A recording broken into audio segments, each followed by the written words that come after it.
வணக்கம் ரிஷபராசி அன்பர்களே. அழகும் அன்பும் நிறைந்த சுக்கிர பகவானை ராசிநாதனாகக் கொண்ட நீங்கள் எப்போதும் நிதானமாகவும் பொறுமையாகவும் செயல்படுபவர்கள். கடின உழைப்பை மட்டுமே நம்பும் உத்தமர்கள் நீங்கள். பிறக்கப்போகும் 2026ஆம் ஆண்டு ரிஷபராசிக்கு ஒரு பொற்காலம் என்று சொன்னால் அது மிகையாகாது. ஏன் தெரியுமா? கடந்த சில வருடங்களாக நீங்கள் பட்ட கஷ்டங்களுக்கெல்லாம் ஒரு விடிவு காலம் வந்துவிட்டது.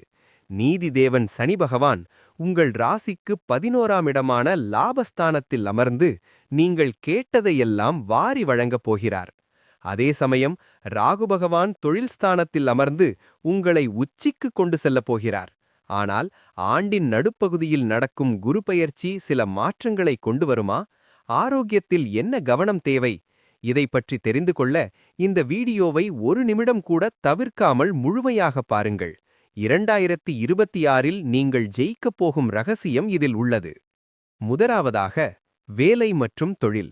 2026ஆம் ஆண்டு ரிஷபராசிக்கு ஒரு வெற்றி திருவிழா என்று சொல்லலாம்.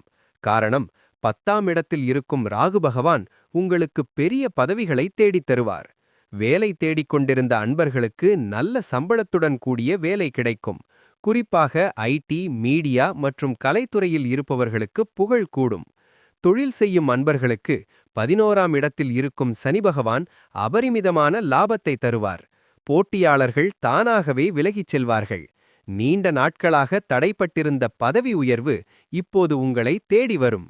வெளிநாடு செல்வ முயற்சிக்கும் அன்பர்களுக்கு விசா தடைகள் நீங்கும். அடுத்ததாக, பொருளாதாரம். இந்த ஆண்டு பணவரவிற்கு பஞ்சமே இருக்காது. தொட்டதெல்லாம் துலங்கும் காலம் இது. லாபஸ்தானத்தில் சனி இருப்பதால் நீங்கள் எதிர்பார்க்காத வழிகளில் இருந்தெல்லாம் பணம் வரும். மூதாதையர் சொத்துக்களில் இருந்த பிரச்சனைகள் சுமூகமாக முடியும். ஷேர் மார்க்கெட் மற்றும் நீண்டகால முதலீடுகள் மூலம் இரட்டிப்பு லாபம் கிடைக்கும். ஆனால் ஒரு சிறிய எச்சரிக்கை. ஆண்டின் நடுப்பகுதியில் குரு பகவான் 3ஆம் இடத்திற்கு மாறுவதால் பணத்தை யாருக்கும் கடனாக கொடுப்பதை தவிர்ப்பது நல்லது. வரும் பணத்தை நிலமாகவோ அல்லது தங்கமாகவோ மாற்றி வைப்பது உங்கள் செல்வத்தை பெருக்கும். குடும்பத்தை பொறுத்தவரை ஆண்டின் முதல் பாதி மிகவும் மகிழ்ச்சியாக இருக்கும்.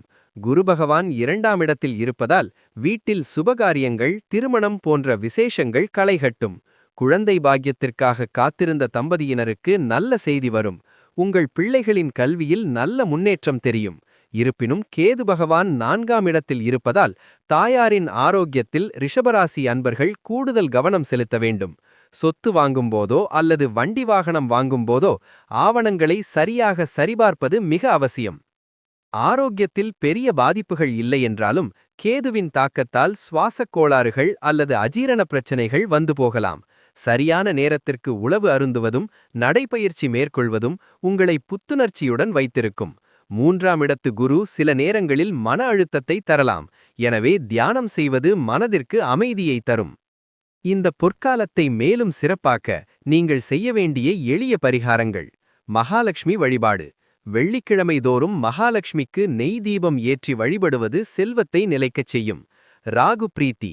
செவ்வாய்க்கிழமை ராகு காலத்தில் துர்க்கை அம்மனை வழிபடுவது தொழில் வெற்றியை தரும். தானம். உங்களால் முடிந்த அளவு ஏழை மாணவர்களுக்கு நோட்டு புத்தகம் அல்லது பேனா வாங்கிக் கொடுப்பது புண்ணியத்தை தரும். இதை நம்பிக்கையுடன் செய்யுங்கள். ரிஷபராசி அன்பர்களே, கவலைகளை தூக்கி எறியுங்கள்.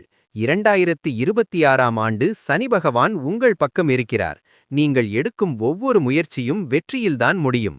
வாய்ப்புகளை சரியாக பயன்படுத்திக் கொள்ளுங்கள்.